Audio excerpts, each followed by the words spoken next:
ከመሬት ጋር በተያያዘ መንግስት አዲስ አሰራር ይፋ አደረገ። እንደ መንግስት ገለጻ ከሆነ በመሬት ስም ዝውውርና በሽያጭ ሂደት ትመና ላይ ትኩረት መደረጉን አስታውቋል። በሌላ በኩል ደግሞ ለትራንስፖርት አገልግሎት የሚውሉ መኪናዎችን በተመለከተ አዲስ መረጃ ይፋ ተደርጓል። የሕክምና ክፍያ በእጥፍ እንዲጨምር መደረጉንና ሌሎችንም ጉዳዮች በዚህ ዝግጅታችን እንመለከታለን። ሰላም ቤተሰቦቻችን፣ መረጃዎቹን የት ሀገርና የት ከተማ ሆናችሁ እየተከታተላችሁ እንደምትገኙ በሀሳብ መስጫው ላይ ጻፉልን። በየትኛው ጉዳይ ላይ መረጃ እንድናቀርብላችሁ እንደምትፈልጉ ማሳውቁን። አሁን ዝርዝር መረጃዎቹን አንድ በአንድ ወደ እናንተ እናደርሳለን። እስከ መጨረሻው አብራችሁን ቆዩ።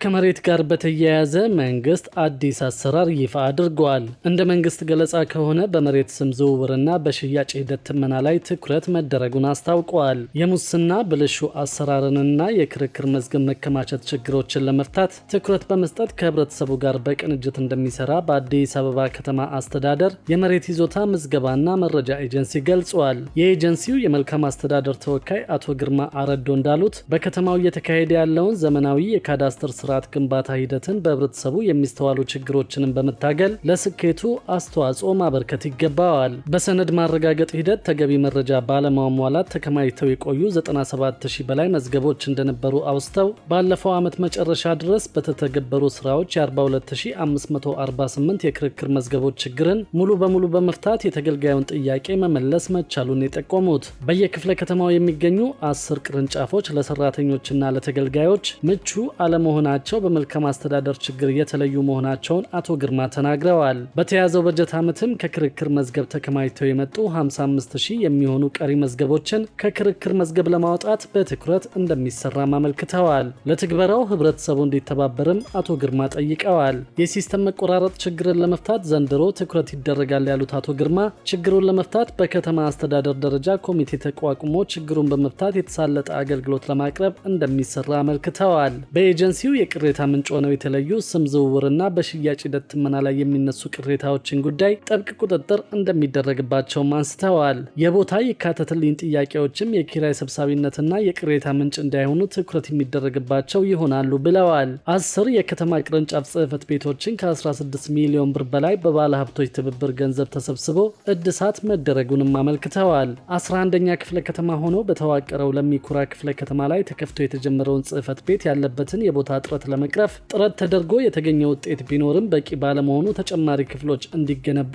እየተሰራ መሆኑን አመልክተዋል። በሌላ በኩል ደግሞ ለትራንስፖርት አገልግሎት መኪና ለመግዛት ያሰባችው አዲስ አሰራር መዘርጋቱን ሰምተናል። በዚህ አሰራር መሰረት አነስተኛ ታክሲዎች ከስራ ውጭ ሊደረጉ መሆኑን አውቀናል። በአዲስ አበባ የህዝብ ትራንስፖርት ታክሲ ላይ ለመሰማራት ቢያንስ 25 ወንበር ያላቸው ተሽከርካሪዎችን መጠቀም አስገዳጅና በዚህ ደረጃ መሰረት ብቻ ፈቃድ እንደሚሰጥ ተገልጿል። በመዲናዋ ያሉት ሰማያዊ በነጭ ኮድ አንድ የህዝብ ማመላለሻ ታክሲዎች በአገልግሎት ብዛት በማርጀታቸው መቀየር እንደሚገባቸው የአዲስ አበባ ትራንስፖርት ቢሮ አስታውቋል። ኮድ አንድ ታክሲዎቹ ከዚህ ቀደም ከ12000 የሚበልጥ ቁጥር የነበራቸው ሲሆን አሁን ላይ ደግሞ በተለያዩ ምክንያቶች ቁጥራቸው ወደ 4000 መውረዱን የትራንስፖርት ቢሮ ኃላፊው አቶ ያብባል አዲስ ገልጸዋል። አሁን ላይ ለመዲናዋ ገጽታ ብሎም ለነዋሪዎች ደህንነት ሲባል ታክሲዎችን መቀየር የሚያስፈልጋቸው ሲሆን የተሽከርካሪ ባለንብረቶቹ የተሽከርካሪ ቅያሪ ማድረግ እንደሚገባቸው ተናግረዋል። የተሽከርካሪ ቅያሪ ለማድረግ መንግስት ብድር በማመቻቸትና ከቀረጥ ነጻ በሆነ መንገድ ተሽከርካሪ እንዲያገኙ ድጋፍ እንደሚያደርግ አቶ ያብባል ጠቁመዋል።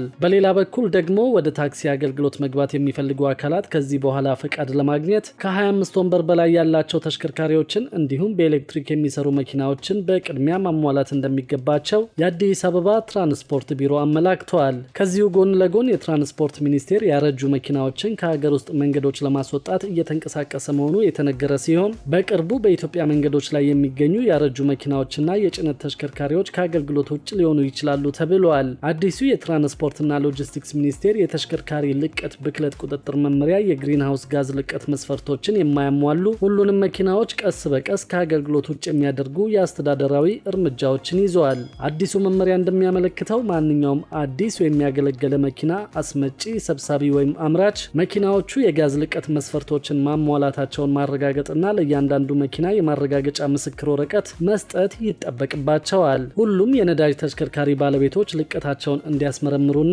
በአጭር ጊዜ ውስጥ የማረጋገጫ ሰርተፍኬት እንዲያገኙ ተነግሯል። በምርመራ ወቅት ችግር ያለባቸው መኪናዎች ልቀታቸውን ለመቀነስ ለ4 ወራት ጊዜ እንደሚሰጣቸውን በመመሪያው ላይ ተገልጿል። ክቡራትና ክቡራን የአዲስ ቢዝነስ የዩቲዩብ ቻናል ተከታታዮቻችን ይህንን ቻናል ሰብስክራይብ ሳታደርጉ የምትከታተሉን ከሆነ ቢዝነስና ሌሎች ተያያዥ ጉዳዮችን በተመለከተ አዳዲስ መረጃ ለማግኘት የዩቲዩብ ቻናሉን ሰብስክራይብ በማድረግ ቤተሰብ እንድትሆኑም በትህትና እንጠይቃለን።